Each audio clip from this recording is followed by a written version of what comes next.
12장에서 아브라함이 가족들과 함께 애굽으로 내려갔습니다. 불신앙이었죠. 이제 여러 가지를 경험하고 다시 아브라함이 이제 가나안으로 올라오게 됩니다. 그리고 오늘 본문 3절 4절에 보니까 베델과 아이 사이에서 장막을 치고 그곳에서 여호와 이름을 부르고 제단을 쌓는 모습을 보여주게 됩니다. 모든 것이 회복된 것처럼 보입니다. 그러나 오늘 13장에는 또 다른 문제, 새로운 문제가 발생하고 있습니다. 아마 이제 소유가 많았던 것 같습니다. 우리 6절에도 보면 6절에 보면 그 땅에 그들이 동거하기에 넉넉하지 못했다라고 이야기합니다. 땅은 한정이 되어 있죠. 원래 살기 시작할 때 그 땅에 가나안 사람도 있었고 브리스 사람도 있었고 여기에 이제 아브라함의 가족들이 합류가 되어졌죠. 그래서 그들이 재산이라고 하는 게 뻔하죠. 뭐 소, 양, 낙타 뭐 이런 거죠. 근데 이런 것들이 시간이 지나면 계속 불죠. 그러니까 땅은 불어나지 않는데 가축은 계속 불어나죠. 그러니까 이제 그 땅이 이제 부족하게 되어서 아브라함의 목자와 롯의 목자들 간의 싸움이 이제 다툼이 일어난 것 같습니다. 아브라함은 12장에 보시면 하란에서 넘어올 때 나름 제법 재산이 있었던 것 같아요. 왜냐하면 모든 소유라는 표현이 있고 그 다음에 종이 있어요. 가난한데 종을 부릴 수 있었을까요? 그러니까 나름 처음에 부자였던 것 같아요. 그래서 하란으로 이전했고 하란에서 데라가 죽음으로 가나안으로 들어올 때 벌써 약간의 소유가 있고 그 다음에 종들이 있었죠. 그리고 애굽에 내려갔다가 바로 왕이 더 많은 재산을 줬고 양이라든지 많은 노예들을 줬죠. 그러니까 상당한 부자였던 것 같습니다. 이 상태로 벌써. 그러다가 이제 롯도 삼촌 덕에 아마 소라든지 낙타라든지 이런 것들을 많이 받았겠죠. 그래서 이제 키우게 되었고 계속 시간이 지나면 몇 년만 지나면 벌써 예를 들어서 100마리만 키워도 몇 년 지나면 벌써 수십 마리가 더 늘어나죠. 그래서 아마 점점 가축이 이제 늘어났던 것 같습니다. 그래서 서로 함께 있기에 힘든 그런 상황이 벌어진 거죠. 오늘 본문을 보니까 7절에 보니까 재밌는 것은 아브라함의 목자와 롯의 목자들만 싸워요. 그 땅에 분명히 브리스 사람도 있고 가나안 사람도 있는데 그 사람들하고는 싸우지 않죠. 마치 뭐와 같냐면 불신자 앞에 신자가, 그것도 하나님을 믿는다고 하는 신자가 가족 간에 싸움을 하는, 불신자가 쳐다보고 있는데 저하고 집사람이 대판 주먹질하고 싸우고 있는 막. 근데 싸움 끝나고 가면서 목사님이라고 이제 가는 거죠. 살인 사건이 일어날 줄 알았는데 이제 목사님이라고 이제 가니까 저것들이 사람이야 이렇게 이제 보인 거죠. 굉장히 추악해지는, 아주 추해지죠. 그것도 결과적으로 요즘으로 따지면 돈 때문에 싸운 거거든요. 돈 때문에. 이게 12장의 문제는 가난 때문에 먹을 것이 없어서 이제 문제였다면 13장은 재산이 많아서 생긴 문제라고 보여지는 거죠. 그래서 아브라함이 롯을 부릅니다. 그리고 8절에 보시면 아브라함이 롯에게 이르되 우리는 한 친족이라 나나 내나 내 목자나 내 목자가 서로 다투게 하지 말자. 이제 우리 이렇게 싸울 필요가 없지 않겠냐. 그래서 9절에 네 앞에 온 땅이 있지 아니하나 나를 떠나가라. 네가 좌하면 나는 우하고 네가 우하면 나는 좌하겠다. 롯에게 좋은 땅을 먼저 선택하라고 선택권을 이제 줍니다. 근데 이게 사실은 어려운 문제죠. 왜냐하면 실질적으로 주도권이 아브라함에게 있어요. 그렇죠? 가장이었죠. 그 다음에 힘도 아브라함이 있죠. 연장자죠. 아브라함이 롯을 데리고 다녔지 롯이 아브라함을 섬기며 데리고 다닌 게 아니에요. 모든 주도권, 모든 힘이, 또 재산만 하더라도 실제로 여러분들 12장부터 읽어보시면 아브라함이 훨씬 많다는 것을 알 수 있습니다. 그래서 모든 면에서 아브라함이 위에 있고 아브라함이 연장자고 아브라함이 선택권이 더 있습니다. 그럼에도 불구하고 아브라함은 롯에게 선택권을 양보합니다. 네가 좌하면 내가 우하겠다. 네가 우하면 내가 좌할 테니까 마음껏 선택해라. 이렇게 이야기를 합니다. 롯이 이제 어떤 지역을 선택하냐면 요단 지역을 선택해요. 사실 정확히 말하면 요단 지역은 가나안 땅이 아니에요. 가나안 땅이. 여기 정확하게 베델 지역이라고 봐야 되겠죠. 베델 이렇게 아이 사이겠죠. 여기서 쓰다 보니까 요단강이, 여러분들 지도가 있는 분들 보시면 알지만 요단강이 쭉 흐릅니다. 그 밑에 사해 바다가 이렇게 있어요. 그럼 세겜지나 베델 아이 사이에서 보면 요단강이 있고 요단 건너편 그게 요단 지역이에요. 소알은 어디냐면 그 사해 바다 저 마지막 부분에 있는 게 소알 지역이에요. 그게 보였던 것 같아요. 산에 올라가서 보니까 그게 보였던 것 같아요. 근데 그게 롯은 훨씬 좀 좋게 보였던 것 같습니다. 만약에 롯이 요단 땅을 선택하지 않고 지금 살고 있는 이 아주 좋은 땅 가나안 땅을 선택했더라면 아브라함은 가나안 땅을 떠나야 되는 입장이 된 거죠. 롯에게 가나안 땅을 주고 나오는 거죠. 약속의 땅이잖아요.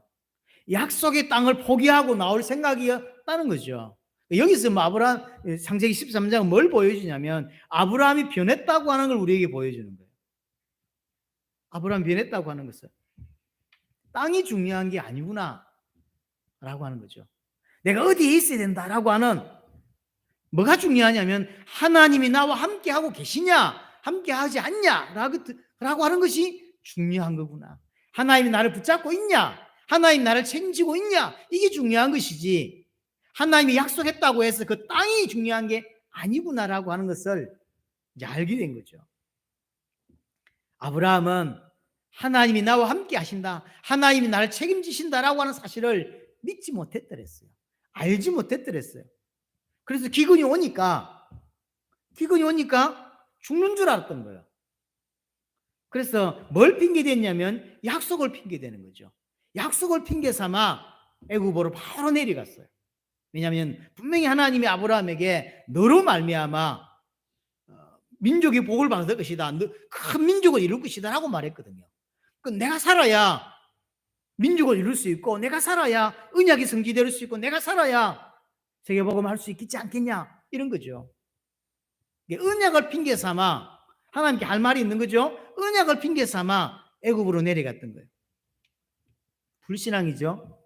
만약에 내려가지 않았으면 하나님은 어떤 방법으로도 아브라함을 살렸을 것이에요. 근데 아브라함은 그 믿음이 아직 없습니다. 사례로 인해서 죽는 줄 알았어요.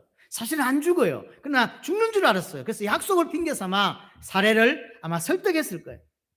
내가 살아야 민족을 이룰 수 있고, 내가 살아야 천하 만민이 복을 받게 할 수 있지 않겠냐. 그게 하나님 언약이 아니냐. 내가 죽으면 언약이 어찌 되겠냐. 인본주의를 쓰는 거예요. 왜 인본주의를 썼냐면 언약 때문에 이렇게 쓰는 거죠. 믿음을 핑계 삼아 결국은 자기 와이프를 돈 주고 팔아먹는 것처럼 되는 잔머리를 굴렸죠. 나의 거짓말과 네가 도와주는 그것으로 말미암아 우리가 살 수 있다, 이렇게 이제 아내를 설득한 거죠. 아브라함이 뭘 안 믿냐면 하나님이 나와 함께 하시고 있다, 하나님이 나를 붙잡고 있다라고 하는 사실을 아브라함은 믿지 못하는 거죠. 언약이지만 믿지 못하는 거죠. 그럼 죽냐? 안 죽습니다. 아직 아브라함의 믿음의 단계는 이걸 믿지 못하는 단계예요. 하나님을 완전히 신뢰하지 못하는 단계가 지금 아브라함의 단계였던 거죠. 근데 애굽 사건을 계기로 아브라함은 점점 변하기 시작합니다. 아브라함은 변해요. 그래서 깨닫게 된 거죠. 기근 때문에 죽는 게 아니구나. 바로 왕 때문에 죽는 게 아니구나. 사례 때문에 내가 죽을 뻔하고 그렇지 않구나. 이게 하나님이 계획하신 사건이었구나. 하나님이 나와 함께 하심을, 하나님이 나를 책임지고 있다는 사실을 깨닫기를 원하는구나. 하나님은 나로 하여금 정말로 믿기를 원하는구나라는 사실을 아브라함이 드디어 깨닫게 된 거죠. 큰 사건을 누구 말대로 레슨 한번 제대로 받고 변했어요. 사실 나중에 아브라함의 후손들 이스라엘 백성이 애굽에 왔다가 나중에 나가서 광야에서 40년을 보내죠. 왜 보낼까요? 똑같은 이유예요. 이스라엘이 하나님을 믿지만 온전히 신뢰하지 못합니다. 완전히 신뢰하지 못해요. 그래서 물 없으면 물 없다고 난리를 치고 돌아가자고 그러고, 먹을 거 없으면 먹을 거 없다고 난리를 치고, 하나님이 세밀하고 인도하고 있음에도 불구하고 믿지를 못하는 거죠. 그래서 이스라엘이 사실은 물이 없어 죽은 것이 아니라 옷이 없어서 죽은 게 아니었어요. 믿음이 없어 광야에서 다 하나님이 장사를 치렀어요. 이것을 아브라함이 깨닫게 됐어요. 아, 땅이 중요한 게 아니구나. 내가 어디에 사는 것이 중요한 게 아니구나. 내가 뭘 해야 되는 게 이게 중요한 게 아니구나. 하나님이 나와 함께 하시냐, 이게 중요한 거구나. 하나님이 정말로 나를 붙잡고 있냐, 그리고 나는 그 하나님을 진짜로 신뢰하냐, 이게 중요한 거구나 라는 걸 아브라함은 그 한 사건으로, 그 한 번의 레슨으로 깨닫게 됐던 거예요. 결국 아브라함은 어떤 믿음을 가지게 됐냐면, 결국 하나님 말씀대로 되는 거다. 결국 하나님이 내게 언약하신 대로 되는 거다. 언약을 핑계 삼아 불신앙하고 언약을 핑계 삼아 잔머리 굴려가 될 일이 아니다. 하나님은 하나님의 뜻을 하나님이 이루시는구나. 나는 그것을 믿어야 되는 존재이구나 라는 걸 알게 된 거예요. 이걸 언약을 핑계 삼아 내가 좀 굶어 죽게 생겼으니 언약을 이루려면 내가 살아야 되니, 맞는 말이잖아요. 그게 잔머리라는 거예요. 그게 불신앙이라는 거예요. 본인은 그리 생각했던 거죠.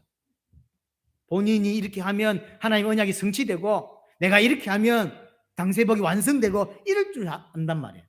아니라는 거죠. 하나님은 하나님의 뜻을 이루세요. 세계복음화도 우리가 하는 일이 아니라 하나님의 계획이고 하나님의 역사예요.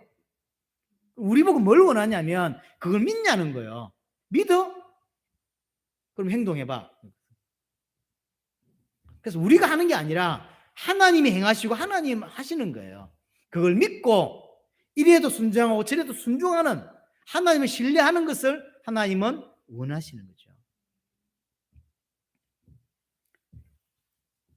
하나님께서 아브라함을 믿음의 사람으로 점점점 세워가고 있는 거예요. 그리고 아브라함 입장에서 볼 때 믿음의 사람으로 세워져 가고 있죠. 옛날에 똑같이 하나님을 알았지만 달라요. 창세기 12장에서 애굽으로 내려간 아브라함과 이제 13장에서 새로운 사건이 터졌을 때 행동하는 아브라함은 다릅니다. 그래서 지난주 그런 이야기를 들었죠. 뭐가 믿음이냐면 문제가 생겼을 때 움직이는 행동, 하는 여러 가지, 그것이 그 사람의 믿음이라고 그랬죠. 아브라함은 드디어 행동이 달라졌어요. 이렇게 해라 저렇게 해라는 의미가 아니에요. 진짜 하나님을 믿는 거예요.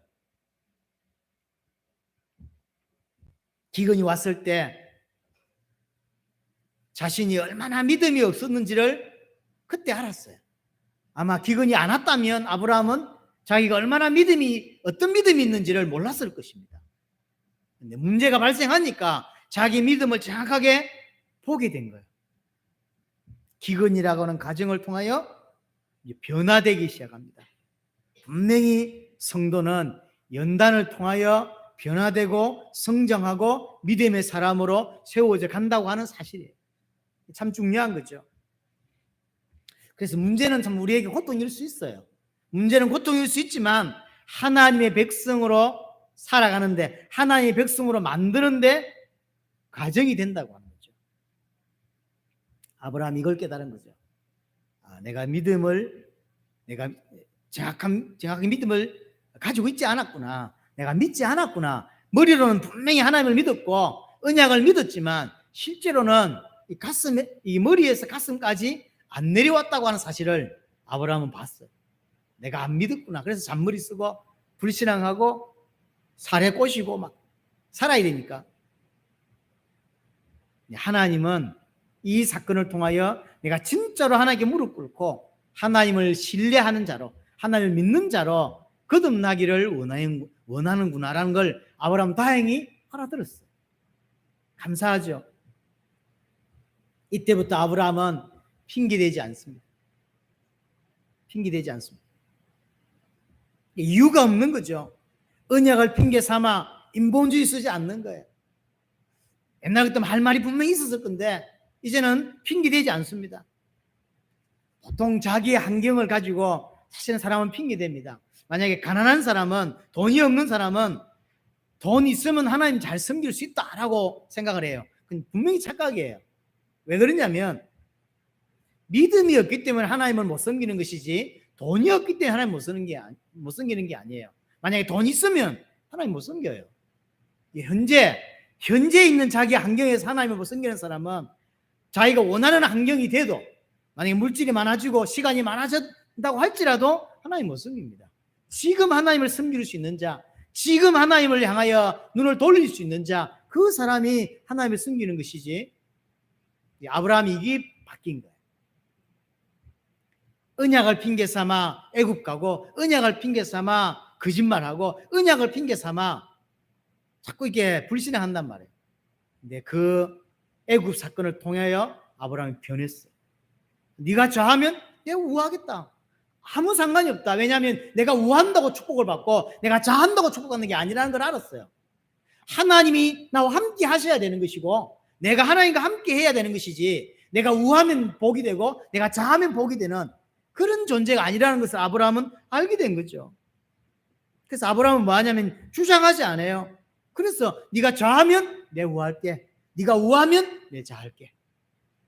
이 표현은 복가교회 최영식 목사님이 제일 잘하는 표현입니다. 항상 제복하는 소리예요. 목사님 우하시면 제 좌하겠습니다. 늘 그런. 어디 해외 가는데도 한 번은 아프리카를 가야 되고 어디를 가야 되는데 둘 중에 하나 나눠서 가야 돼요. 그때 최 목사님 저보고 목사님 먼저 선택하시죠. 목사님 우하시면 제가 좌하겠습니다 이러더라고. 아브라함이 애굽 사건을 통하여 배운 게 있는 거예요. 느낀 게 있는, 깨달은 게 있는 거죠. 그래서 주장하지 않습니다. 좌하면 내 우할게, 우하면 내 좌하겠다. 쉽게 말하면 이래도 괜찮고 저래도 괜찮다는 거야. 왜냐하면 난 하나님과 함께 하시니까. 하나님과 함께 하는 자가 오른쪽 가도 괜찮고 왼쪽으로 가도 괜찮다는 거예요. 강남 살아도 괜찮고 부산 살아도 괜찮고 아무도 상관이 없어요. 꼭 이 아파트에 되느냐? 아니에요. 꼭 서울에 살아야 되냐? 아니에요. 그렇죠? 서울대 가야 되냐? 아니에요. 하나님이 나와 함께 하시냐? 이게 중요한 거예요. 그래서 이래도 괜찮고 저래도 괜찮은 거예요. 부자해도 괜찮고 가난해도 괜찮다. 성공해도 괜찮고 성공 안 해도 괜찮아요. 성공해도 감사하고 성공 안 해도 감사해요. 그게 하나님의 백성이에요. 하나님 꼭 이거 해주세요. 그건 아직 믿음의 사람이 아니에요. 하나님 꼭 이래야 됩니다. 아닙니다. 아브라함이 이게 알아들은 거예요. 네가 자하면 내가 우할게. 왜냐하면 어느 땅이든 상관없어요. 좋은 땅 골라가는 게 아니에요. 하나님이 원하는 대로, 하나님이 인도하시는 대로. 그리고 어떤 땅도 하나님과 함께 하면 되는 거예요. 그래서 주장하지 않습니다. 하나님이 이렇게 말씀하시면 그렇게 순종하고 하나님 저렇게 말씀하시면 저렇게 순종하면 되는 거예요. 오직 하나님만 의지하고 오직 하나님만 바라보고 사는 거죠. 이게 지금 아브라함의 믿음이요. 변했어요. 자, 10절, 13절에 보면 이제 그 이야기를 듣고 롯이, 조카 롯이 먼저 선택을 합니다. 10절에 이에 롯이 눈을 들어 요단 지역을 바라본 적 소알까지 온 땅에 물이 넉넉하니. 이제 올라서 쭉 쳐다보는데 아마 제일 눈에 들어왔던 게 아마 요단 지역이었던 것 같아요. 풀이 많고 물이 넉넉해. 일단 좋죠. 조건이 굉장히 좋습니다. 물이 넉넉하다는 건 굉장히 중요한 거죠. 그런 게 보이는 거죠. 근데 여기서 지금 모세가 지금 이 글을 쓰고 있는데 여기서 요단 지역을 바라본 적 그랬죠. 이 본 적이라는 이 히브리어가 뭐냐면 와야르라고 하는 뜻이 히브리어인데 이게 뭐냐, 뭘 연상시키는 거냐면 창세기 3장에 하와가 선악을 알게 하는 나무를 본 적이라죠. 같은 표현이에요. 그러니까 일부러 이 글을 쓰는 사람이 같은 표현을 반복시키고 있어요. 창세기 6장에서 하나님의 아들들이 사람의 딸들의 아름다움을 바라보고 그들이 원하는 대로 아내를 삼았다 그랬죠. 봤다 그랬죠. 여기 요단어예요. 그러니까 지금 모세가 이 글을 쓰면서 하와가 보는 눈, 그 다음에 하나님의 아들들이 지 원하는 대로 결혼하는 거 있잖아요. 그 눈, 그 다음에 롯이 가지고 있는 눈을 같은 것으로 바라보고 있는 거죠. 롯의 시선이 어떤 시선이냐면 육신이 기준이 되어 있는 관점인 거죠. 육신의 기준으로 세상을 보고 있는 거예요. 하나님의 은혜, 하나님의 교회 이런 거 없어요. 육신적인 기준이 내가 살아가는 기준이에요. 이게 지금 롯의 눈입니다. 마치 하와가 그랬던 것처럼 하나님의 아들들이 세상을 보는 기준 그대로를 롯이 가지고 있는 거죠. 조금 더 강하게 이야기하자면 롯이 갖고 있는 기준, 롯이 갖고 있는 눈이 뭐냐면 죄의 눈이랍니다. 은혜의 눈이 아니라 죄의 눈이에요. 그것밖에 못 보여요. 어떤 사람은 어떻게 하면 그렇게 볼 수 있냐라고 하는데 어떻게 하면 볼 수 있는 게 아닙니다. 요거는 신분의 문제예요. 은혜의 문제예요. 자, 어떤 사람은 첫눈이 올 때 프로포즈를 해야지라고 생각하는 사람 있죠. 눈이 오면 욕하는 사람도 있죠. 왜 그럴까요? 신분에 따라서. 프로포즈를 할 친구는 생각을 해왔기 때문에 너무 멋진 날, 그러나 그것을 눈을 치워야 되는 안산시청 그 공무원들은 이제 입이 땀하게 지금 출장 나와 있는데 갑자기 눈 온다 그래서 연락 와가지고 빨리 올라오라 그래서 이제 뿌리러 가야 돼. 그래서 구시렁구시렁 하면서 에이씨 이러면서 이제 오죠. 다르다니까. 이거는 배워서 그렇게 볼 수 있는 게 아니에요. 자기가 갖고 있던 정체성, 자기의 신분에 따라 그렇게 보이는 거예요. 하나님의 백성이면 하나님의 소원이 보이고 불신자면 육신의 소원이 보이는 거예요. 어떻게 해야 하나님의 소원을 볼 수 있습니까? 라고 말하는데 그건 잘못된 질문이에요. 왜 그러냐면 하나님의 자녀는 하나님의 소원을 그냥 봐요. 하나님의 자녀가 되니까. 그렇죠. 그래서 절대로 불신자는 성경을 제대로 이해할 수 없고 복음을 이해할 수 없어요. 왜냐하면 그 눈으로는 안 보인다니까. 천년을 살아도 볼 수 없어요. 그게 관점이에요. 그건 정체성에서 나오는 거라고.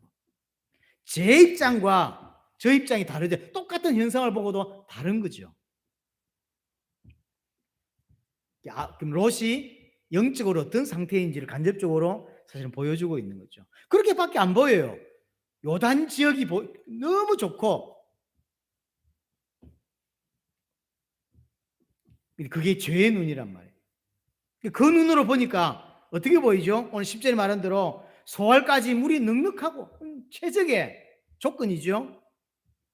근데 여기 이제 뭐라고 표현되냐면 소돔과 고모라를 멸하시기 전이었으므로 그렇죠. 그 뒤에 표현이 뭐냐면 여호와의 동상 같고 애굽 땅과 같았더라. 만약에 지금 이 롯이 그 지역에 소돔 고모라라는 도시를 몰랐을까요? 알았을 거예요. 나중에 14장, 그 다음에 19장을 보시면 롯에 대한 이야기가 또 한번 크게 나옵니다. 근데 처음에 롯은 소돔 고모라 입구까지 가요. 안에 들어가지 않죠. 자기 삼촌 아브라함이 베델에 살지 않고 아이에 살진 것도 아니고 그 사이에 장막 치고 사는 것을 봐서 그런지 들어가지 않습니다. 그러나 19장에 가보면 아이에 들어가서 동화되어 살죠. 소돔 고모라 사람의 의식, 가치관과 똑같은 가치관으로 살아요. 그래서 동네 사람들이 자기 손님으로 왔던 사람들을 강간하려고 할 때 딸을 내주죠. 그러니까 똑같은 사상을 가지고 살죠. 동화되어 버렸어요. 아브라함은 동화되지 않기 위해서 그렇게 장막 치고 살았는데 처음에 자기는 그렇게 했죠. 삼촌을 보면서 나도 동화되지 않고 여기서 돈만 벌어먹고 살아야지. 돈은 벌되 그 사람들 같이 살지 않아야지. 그래서 소돔 고모라 입구에 살아요. 처음에 보면. 그런데 나중에 보면 19장에 보면 아예 소돔 고모라 안으로 들어가서 살죠. 동화되었다는 이야기예요. 그들과 똑같은 생각을 하고 살죠. 그 눈으로 소돔 고모라 보니까 이게 노론자예요. 요즘 말하면 강남 대치동인 거예요. 여러분들에게 강남 대치동에 60평 아파트를 누가 선물을 주면 안산에 60평 아파트하고 비교하겠습니까? 근데 교회는 여기 있어. 그럼 주일 오면 되지. 그러겠지. 지금 롯의 시선이 그런 거예요. 이 소돔 고모라 지역, 이 지역이 어떻게 보이냐면 여호와의 동산처럼 보인다니까요. 이게 롯의 관점이에요. 이 여호와의 동산이 지금 가본 적이 없잖아요. 근데 어디서 이 생각을 하죠? 애굽 땅을 갔다 왔잖아요. 먹을 게 많았고 나일강에서 그 나오는 그 많은 곡물들, 많은 물들을 봤잖아요. 여기에서 참고 삼아서 하나님의 동산 같다 라고 생각하는 거죠. 그래서 애굽 땅이 이꼴 하나님의 동산 이렇게 생각하는 거죠. 에덴 동산 이렇게 생각하는 거죠. 철저하게 육신 중심이죠. 철저하게 세상 중심이고 세상 기준으로 사는 자입니다. 근데 이 소돔 고모라 하나님 보실 때는 어떻죠? 멸망의 땅이에요. 저주받은 땅이에요. 사람의 눈으로 볼 때 너무 좋은 땅, 너무 괜찮은 땅인데 하나님 보실 때 멸망의 땅이라니까요. 13절에 큰 죄인이었다라고 표현합니다. 이게 롯의 눈입니다. 롯은 은혜 받지 못한 상태라고 하는 사실, 롯이 어떤 영적 상태에 있는지를 우리에게 간접적으로 보여주고 있죠. 쉽게 말하면 롯이 삼촌을 따라 애굽까지 내려갔었는데 배운 게 없는 거예요. 아브라함은 사건을 통하여 배운 게 있고 깨달은 게 있죠. 그래서 변했어요. 근데 롯은 삼촌과 함께 똑같이 체험했잖아요. 기근을 체험했고, 그래서 애굽으로 내려갔고, 그래서 숙모의 미모 때문에 아브라함이 어떻게 행동했는 걸 봤고, 그 다음에 바로가 어떻게 행동했는 걸 봤고, 그래서 여기 어떻게 살아나왔는지를 처음부터 끝까지 지켜본 사람이 롯이에요. 어떤 면에 조금 더 객관적으로 봤어요. 그럼에도 불구하고 롯은 변하지 않습니다. 하나님이 나를 붙들고 있구나. 하나님이 함께 하셔야 되는구나 라는 걸 못 보는 거예요. 아브라함은 받고 아브라함은 깨달았고 아브라함은 은혜를 받았는데 롯은 같이 동행했잖아요. 같이 동행했는데도 모르는 거예요. 제가 나이가 점점 들면서 가장 마음에 와 있고 지금 뭐랄까요? 기도하고 있는 중에 하나가 뭐냐면 이 부분이에요. 최고의 믿음의 사람이라고 불리는 믿음의 조상 아브라함과 함께 꽤 오랫동안 살았던 롯. 아브라함이 기도를 받고 아브라함이 예배를 받고 아브라함의 사건을 받고 아브라함이 애굽의 사건들을 처음부터 끝까지 지켜봤던 롯. 그러나 롯은 변하지 않아요. 혹시 제 주위에 우리 아이들이 또 저를 알고 있는 사람들이 롯처럼 될까 싶었어. 동일하게 복음을 들었고 마치 롯이 아브라함을 통하여 본 것처럼 저를 통해 복음을 들었고 저를 통하여 간접적이지만 당세복을 들었고 세계 현장에 대한 이야기를 들었음에도 불구하고 여전히 롯으로 살까 싶어서 저는 우리 아이들이 군에 가 있는 아이나 우리 여기에 있는 아이나 저를 보면서도 여전히 마치 롯의 눈으로 세상을 볼 것 같았어. 마치 롯이 아무것도 변하지 않은 것처럼 우리 아이들이 이렇게 살까 싶어서 제일 걱정이에요. 또 우리 성도도 마찬가지고 나를 만나는 모든 사람들이 다 마찬가지예요.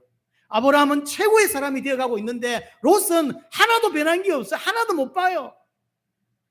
안 보여요 이게.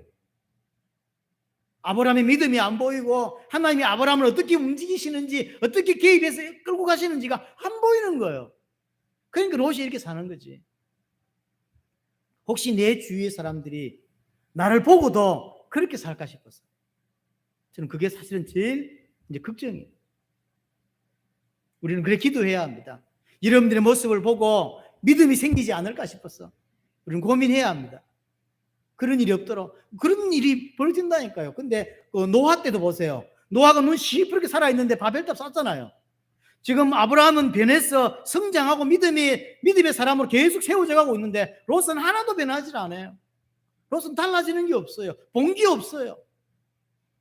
마치 당세복 현장에 함께 동행하고도 못 보는 거예요. 하나님의 역사라고 못 보는 거예요. 자꾸 어떻게 하면 저렇게 돼? 라고 물어요. 어떤 분들은 자꾸.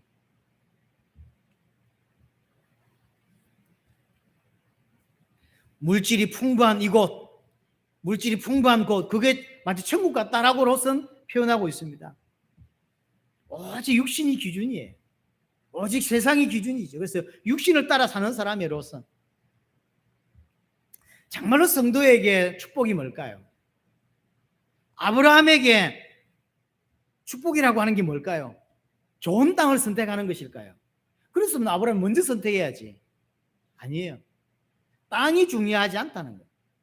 하나님이 나와 함께 하시느냐 안 하시느냐, 이게 중요하다고 하는 사실. 그리고 이 사건을 통해 하나님은 진짜 하나님을 믿기를 원하는구나라고 아브라함은 알아들었어요. 그래서 아브라함에게 있어 축복은 땅이 아니에요. 그래서 땅 한 평 안 샀다고. 이 말은 땅 사지 마라, 아파트 사지 마라, 그런 말이 아니에요. 진짜 하나님을 믿으라는 이야기고 하나님을 의지하라고 하는 이야기예요. 그래서 아브라함은 하나님이 나와 함께 하신다라고 하는 이 사실 하나가 모든 것이었어요. 하나님이 아담을 창조하시고 많은 축복들을 주시죠. 근데 왕적인 축복이다 뭐다 많이 주시는데 진짜 아담의 축복은 뭘까요? 하나님이 아담과 함께하는 거예요. 그게 아담의 축복이죠. 인간 똑같습니다. 인간의 축복은 경제가 아닙니다. 하나님이 나와 함께 하시느냐 안 하시느냐, 정말로 하나님이 나를 붙잡고 있냐 안 있냐, 이게 중요한 거예요. 롯이 이제 11절에 보니까 떠나죠. 롯이 요단 온 지역을 택하고, 그래서 요단 지역이 너무 좋아 보이죠. 여호와의 동산 같죠. 그래서 택했습니다. 동으로 옮기니 그들이 서로 떠나게 되죠.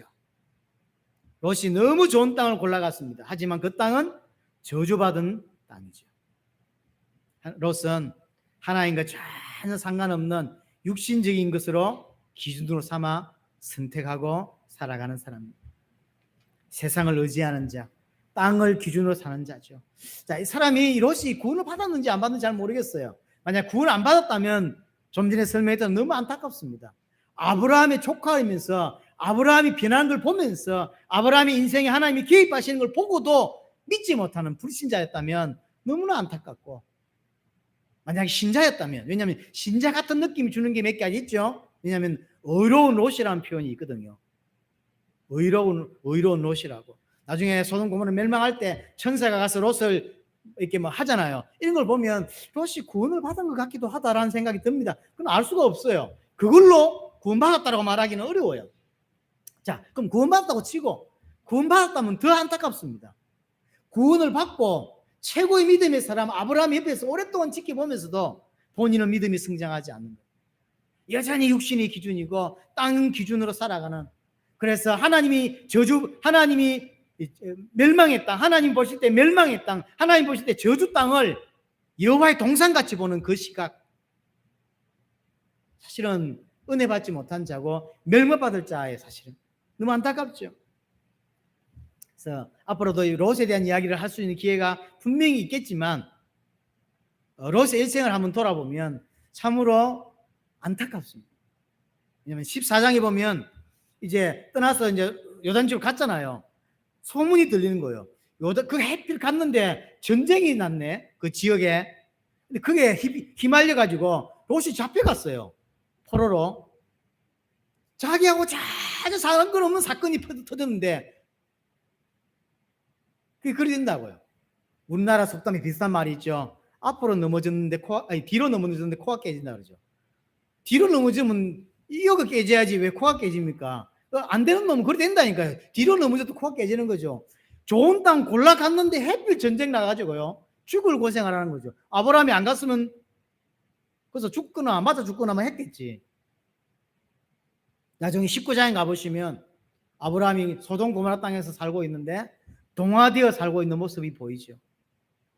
그리고 나중에 소돔 고모라 하나님 멸망할 거니까 놓으라고 이야기하니까 자기만 놓으면 안 되고 가족도 다 데리고 나오겠다, 그렇게 하라고 빨리 알려라 그랬더니 딸과 사위들을 불렀죠. 그랬더니 사위가 이 말을 농담으로 여겼더라 그러죠. 사위만 농담으로 여겼을까요? 딸도 농담으로 여겼어요. 그리고 와이프도 마지못해 딸은 오긴 했으나 소돔 고모라의 모든 걸 놓고 나온다는 게, 왜냐하면 그것도 성공했는데 나중에 보시면 알지만 19장에서 설명을 한번 하겠지만 롯은 꽤나 성공한 인물로 나옵니다. 육신적으로 볼 때. 근데 그 많은 재산들을 두고 급하게 뛰어놓는단 말이에요. 그게 너무 안타까운 거죠. 뒤돌아보다가 소돔기둥이 됐다고 표현하죠. 그러니까 사실은 억지로 롯 때문에 끌려 나오긴 했지만 안 가고 싶은 거예요. 왜 소돔 고모라 멸망한다고 자꾸 이야기하고. 그래서 그리 됐죠.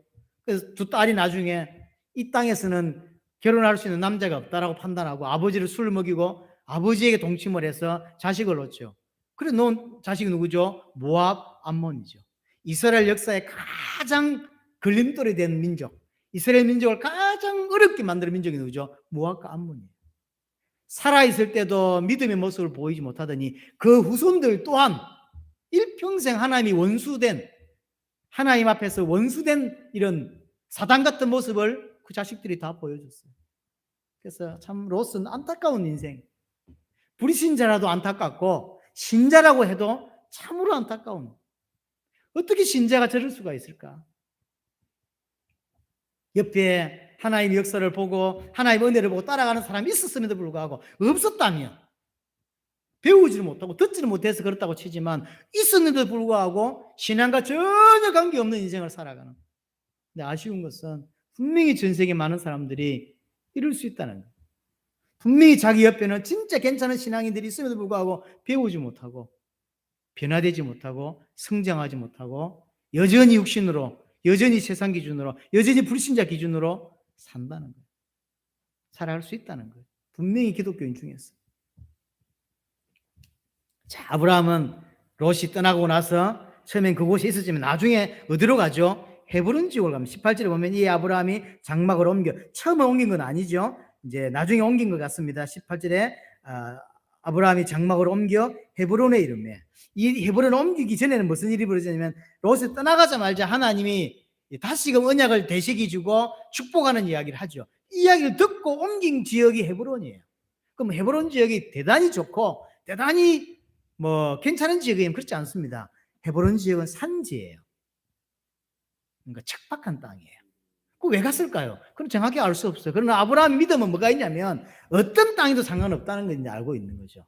왜냐하면 하나님이 나를 축복해야 되는 것이지 내가 뭐 한다고 되는 게 아니라고 하는 것을 이제는 너무 빼지리게 아브라함이 느꼈어요.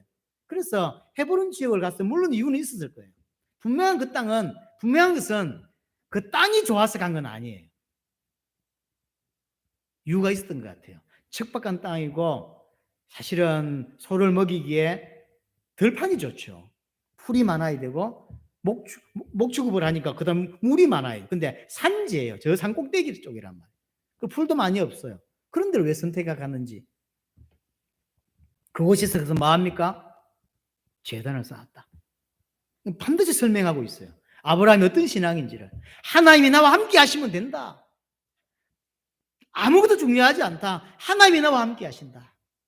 이걸 깊이 있게 새기 늦게 시작한 거죠. 그래서 사실은 롯이 여호와의 동산 같은 것을 찾아갔지만 실제 여호와의 동산은 아브라함이 간 곳이 여호와의 동산이에요. 척박한 땅 헤브론이 여호와의 동산이고 아브라함이 거하는 땅이 여호와의 동산이고 그곳이 천국이에요. 궁궐에 있어도 하나님이 나와 함께 하지 아니하시면 거기 지옥이고, 그래요. 초가집에 살아도 적박한 땅에 살아도 하나님이 나와 함께 하시면 그곳이 천국이 되는 거예요. 아브라함은 올바른 신앙으로 벌써 이제 깊이 있게 들어가기 시작했어요. 참 안타깝죠. 그래서 정말로 은혜 받아야 되고 하나님이 중요한 것을 중요하게 볼 줄 알아야 됩니다. 롯은 그걸 볼 줄 몰라요. 은혜 받지 못해요. 그래서 육신의 기준으로 모든 걸 선택합니다. 그것이 망하는 줄 모르고 너무 좋은 땅을 골라갔는데 그게 망하는 길이란 말이에요. 제 개인적인 생각인데 만약 롯이 가나안 땅을 선택해서 롯은 망했을 거다라고 생각합니다. 왜냐하면 어떤 문제도 가나안 땅에 생겼을 거예요. 그러니까 하나님이 함께하지 않기 때문에 어떤 문제도 생긴다니까요. 그러니까 아브라함은 어느 땅에 살아야 된다, 어느 대학을 가야 된다 이런 게 아니라는 걸 알게 됐어요. 하나님이 나를 지키시고 하나님이 나를 보호해 주셔야 되는구나. 하나님이 나와 함께 하셔야 되는구나. 그걸 너무 깊이 알게 된 거죠. 롯은 그걸 보고도 못 깨닫게 됐고요. 그래서 롯이 아브라함을 이제 떠나게 되죠. 그게 14절이죠. 롯이 아브라함을 떠난 후에, 이 말이 굉장히 중요한 표현이에요. 롯이 아브라함을 떠났습니다. 사실은 하나님의 소원이 이거였어요. 롯을 떠나보내는 거예요. 왜 그러냐면 아브라함에게 있어 가장 불신앙의 근원이 어디죠? 롯이에요. 왜죠? 아브라함은 자식이 없어요. 아들이 있어야 되는 시대에 아들이 없단 말이에요. 그래서 아들 대신으로, 자기 자식 대신으로 데리고 다닌 아이가 롯이란 말이에요. 그래서 롯을 의지할 수밖에 없고 롯을 사랑할 수밖에 없고 다 믿는데 아브라함 요금은 다 안 믿어요. 희한하죠. 이 나중에 22장 갈 때까지 아브라함 요 문제 계속 걸려듭니다. 그래서 이스마엘 태어나고 난리 치잖아요. 왜냐하면 그것 때문이에요. 이 롯 사건을 끄집어 이제 떼어냈는데도 아브라함은 여전히 한 가지 문제는 남아 있어요. 그게 뭐냐면 자식에 관한 문제. 다 믿는데 자식은 잘 안 믿어지는 거예요. 내 자식 죽게 했는데 자기 몸 상태를 보니까 자식을 낳을 수 없는 상태인데 자꾸 준다 그러는데 안 믿어져. 예, 알겠습니다 했는데 안 믿어지는 거. 그런 게 있다니까. 사람이 한꺼번에 다 변하는 게 아니에요. 모든 건 이제 하나님 날 지킨다는 걸 다 믿었는데 자식 문제만큼은 잘 안 믿어져요. 사람마다 그런 게 있습니다. 아브라함이 가장 이게 불신앙의 근원이 어디냐면 롯이에요. 그래서 떠나보내는 거예요. 떠났다는 이야기는 떠났다는 개념이 아니라 떠난 거죠. 이 말은 어떤 의미냐면 드디어 아브라함이 하나님을 진짜로 신뢰하기 시작했다는 뜻이에요. 아, 이제 아브라함이 하나님을 믿구나, 신뢰하구나라고 하는 거죠. 그래서 가장 불신앙의 원인이 되는 롯을 떠나보내는, 이게 처음부터 하나님의 계획이에요. 원래는 아브라함이 롯을 데려오는 게 아닌 거예요. 근데 자식이 없다 보니까, 재산은 있는데 자식이 없다 보니까 자식이 필요했던 거죠. 떠나보내니까 그때 하나님이 기다렸다는 듯이 하는 말이 오늘 14절 15절이에요. 너는 눈을 들어 너 있는 곳에서 동서남북을 바라봐라. 동서남북을 바라봐라. 보이는 땅을 내가 너와 내 자손에게 주겠다. 지금까지 이 땅에 대한 약속이 정확하게 12장에 보시면 자기에게 준다는 이야기를 안 했어요. 자식에게 준다 그랬지. 네 자손에게 준다 그랬죠. 근데 드디어 너와 네 자손에게 주겠다. 그러면 아브라함이 나중에 이 땅을 사고 완전히 자기 것을 만들었냐? 안 그래요. 왜냐하면 이 땅은 결국 가나안이 아니라는 걸 알았기 때문이에요. 가나안이 아니에요. 참 가나안이 어디죠? 새하늘과 새 땅이에요. 그래서 그 본향, 가나안을 정복하는 것은 표면적인 거예요.